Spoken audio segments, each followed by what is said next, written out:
Not that I'm like counting on you or anything, but Sophia, thank you, my love. You know the drill. Go ahead, give us a gratitude and then ask your question.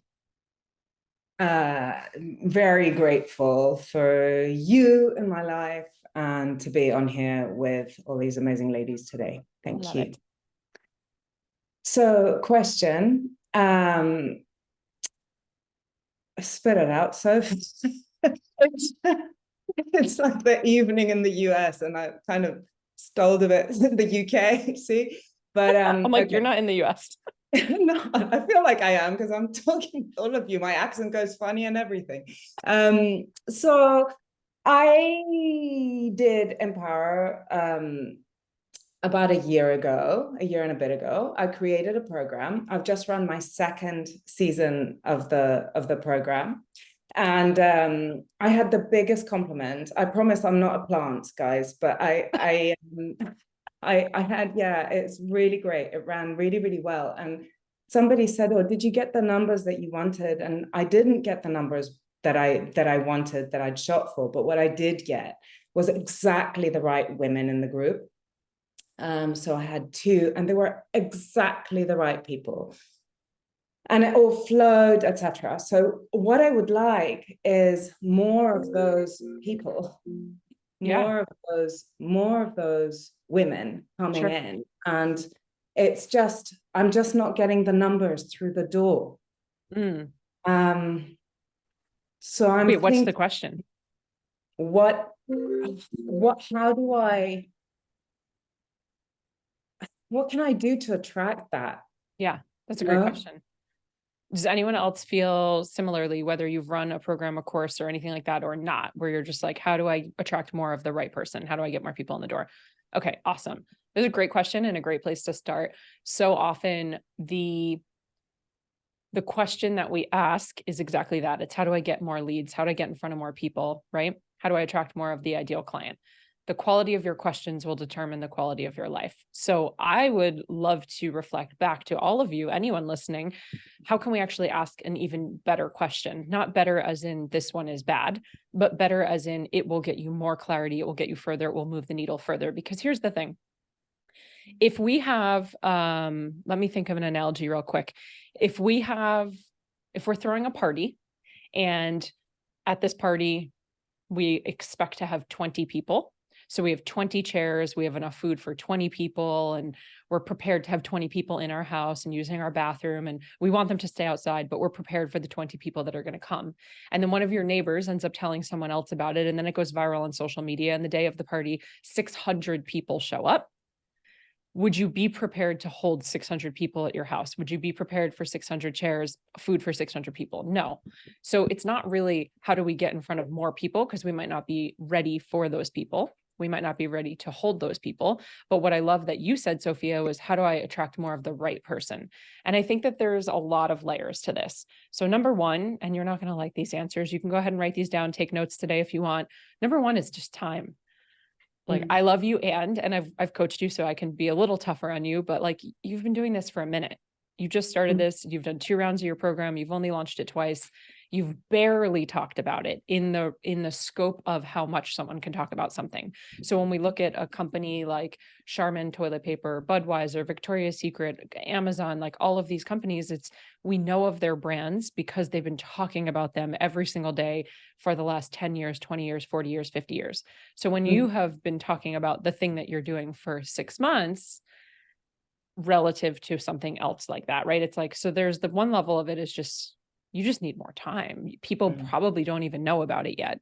When you do launch something, has anyone ever experienced this? You can give me a nod or like a hand raise. You talk about something, you're launching something, you feel like you're talking about it a lot. Maybe you feel like you're talking about it too much.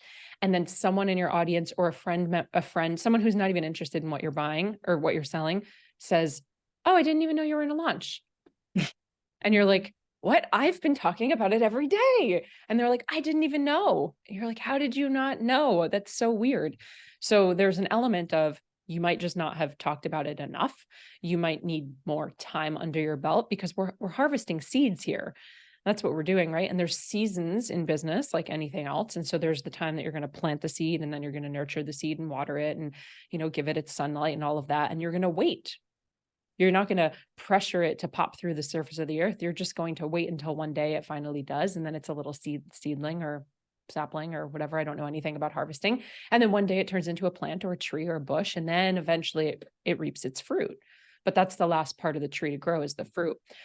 The other thing that I would say to you tactically is messaging. So what I would love you to do, has anyone here worked through like ideal client stuff? You worked with a coach, you read a book, you're like, oh, I figured out my ideal client. Cool. He or she is this old, they live in this city, they make this much money, they do or do not have kids, right? That's generally what we're taught to do. And that's all fine and well.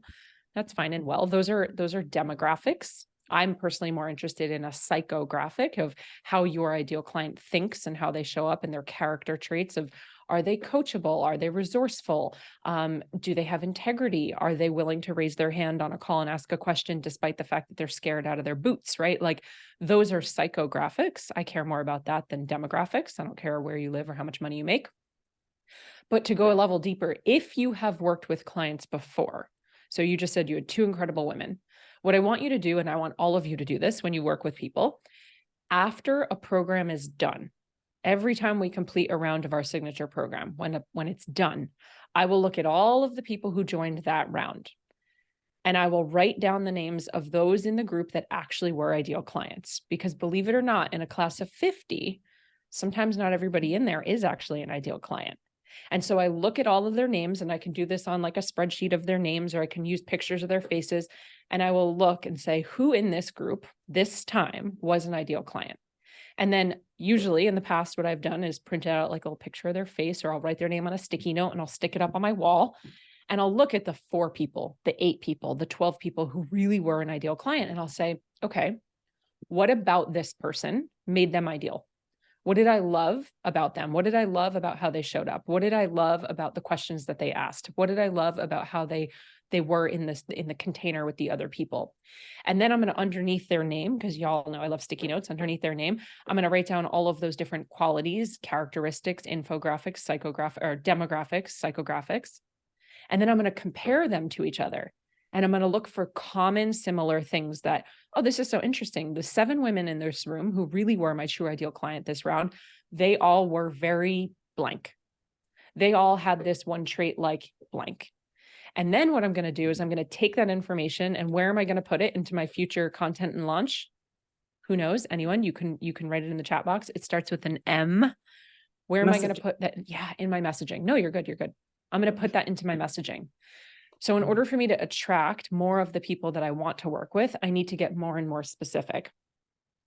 Let me be really clear on this one thing. If anyone here has ever been stressed out or overwhelmed by the word messaging, because we all know it's such an important part of our business, it is not a destination. Your messaging is not a destination. You will never land there. You're never going to be done with messaging. And I don't say that to overwhelm you. I actually say that to empower you, because when you know that it's not a place that you're going to one day reach, stick a pin in it, and then stick your feet up and take a deep breath, it's actually something that's constantly evolving and growing. As you're evolving and growing, as your program evolves and grows, as your clients evolve and grow, as society, as politics, as the seasons change, like as we all move, evolve, and grow, so does your messaging. The only constant is that it is always changing. And so every single time you launch, every single time you put out content, every single time you write an email, you're going to be refining your messaging based on the new information that you've gathered. New information being, oh, I thought it was this, but it's actually a little bit more like that. I thought she was this, but she's actually a little bit more like that. I thought I wanted that, but I actually want a little bit more of that. And so this is why we always want to go back and refine. Every time we do a launch, we go back to the messaging. We go back to, wait a minute, hold on. Who is the ideal client? Is it still the same person that it was 4 years ago when I started this program? Or has that changed? I'm looking at Maddie on here. She's another OG client, so I can just point her out. I think we worked together in like 2020. I would imagine that your ideal client for your signature program has probably evolved a bit over the years, because you've evolved a bit and what you care about. And then also maybe your coaches. Does anyone here want to have a team of coaches one day where you're not the only person coaching inside of your, yeah, we have a team of coaches. It's incredible. But the more coaches that I have, the more that I need to edify my coaches, the more that I need to talk about how amazing they are. And the more I need to speak about what they can offer to the program, because everybody in my world knows who I am because it's mine. I don't need to sell myself. I need to make sure that they see the power in my coaches. And so my messaging is going to change slightly there. So long-winded answer. You might need more time. You might need to just continue to refine. You might need more or less content. It's not about just putting out more content. C-grade content is not better than A-grade content. It's quality over quantity. But here's the thing, quantity creates quality. Quantity creates quality. So if you're a recovering perfectionist and you're hiding behind your content not being perfect and your messaging not being perfect and you not being good at editing reels and afraid that someone's going to judge you in this, that, and the other, and you continue to wait to put out content because it's not ready, it's not good enough, then you will remain at that D level, C level, B level content. But if you can start to put content out and practice stretching your own message, your own voice, and how you write and what your audience likes or does not like, and start to flex that muscle of creating, then your D, C, B grade content will eventually turn into A grade content. And at a point, I would almost rather you put out less, but stronger, less, but more intentional, less, but more potent, for lack of a better term. I hate when people use that word, right? But less, but deeper. So go deep, not wide, but it starts with a little bit wider. It starts with more reps. So I hear you. I see you. I've been there. I am there. I think we all have, right? And in the same breath, it's like on the energetic side, are you actually ready to hold the capacity if 200, 300, 600 people showed up? Do you have systems in place in your business? Is the structure there to hold all those people? Now, I know that you're like, 2 is 2 though. Like I could definitely hold 4, and I don't disagree. Yeah, you can hold 8. You can hold 12. You're ready for it. You're ready for it. So then it's like, okay, well, what can we do? Another tactical thing that we can do too is we can borrow other people's audiences. Who here has a podcast? Raise them high because we want to see you, because we want to collaborate. We got Tiffany, Maddie, myself. Okay. OPA, other people's audiences. We've heard of OPM in financial, borrow other people's money. That's what like wealthy people do. We borrow other people's money to go build things and do things and invest in things. In this world in digital marketing, I want you to borrow other people's audiences. It is far harder to build your own audience than it is to borrow someone else's who's already built it. So what does that mean? A lot of people think that they should start a podcast because everybody has one, and that's great. And if you should, maybe if you want to one day, go for it.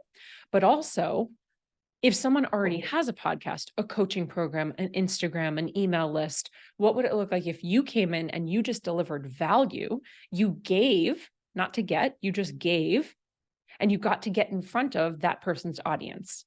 So Maddie has a podcast. If I went on Maddie's podcast, I would be borrowing her listeners. I'd be coming in and I'd be providing value to people that already know, like, and trust Maddie, which means that she's giving me a third-party stamp of approval. I trust Jess Glazer. I edify that she's the real deal. I believe in Jess Glazer. And so when she stamps me as a third-party stamp of approval, her audience automatically comes in at a higher level of know, like, and trust because she said she trusts me and they trust her. Does that make sense? You can do IG lives with people. You can do affiliate marketing with people. You can be on each other's podcasts. You can guest coach in each other's programs. You could pop into each other's free Facebook groups. You could do a collaborative masterclass, a workshop, a PDF guide. You could push each other's free opt-ins. There's so many different ways that you can borrow other people's audiences, but without having to continue to build yours. And going back to the party, the barbecue, if you had like a really bad recipe, I'm trying to think, like if you had a tray of food that was spoiled, do you really want to invite more people over to eat that food, or do you want to get better food first, right?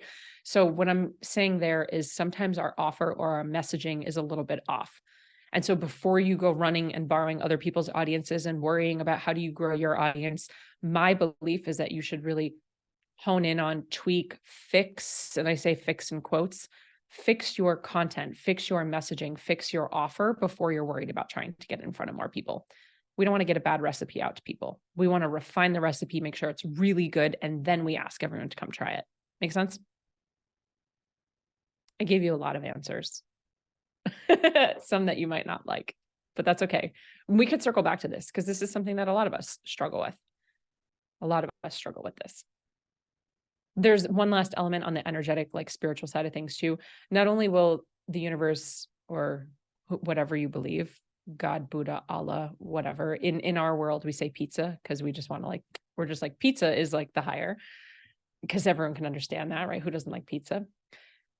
Not only will pizza only give you what you can handle, but at the same time, Steve Jobs said, you can't connect the dots looking forwards. You can only connect them looking backwards, and you have to trust that they'll appear. And I will tell you, in my experience, there have been many times in my life where I will receive what I think I don't deserve. I will receive what I think is less than. I will receive what I think is not fair for the effort that I put in. The effort and the result don't match. And then all of a sudden, a couple of weeks down the line, I get hit with a Mack truck. And I'm like, wow, I'm so grateful that my calendar isn't more full. I'm so grateful that I don't have all these clients to handle right now, this stuff to navigate. I'm so grateful that this particular cohort was small enough for me to do it on my own. And now I don't have to have coaches meetings on the calendar this time, because wow, how would I have gotten through this if I did have all of those things? And so I will say also, we all know this, it's happening for us, not to us. And there are lessons that we need to learn. Thank you so much for tuning in. If you loved this episode, I invite you to be a part of our ripple effect and share it with a friend. And please, if you feel called, take 30 seconds to leave a 5-star review, and I'll be forever grateful. Until next time, cheers to your evolution.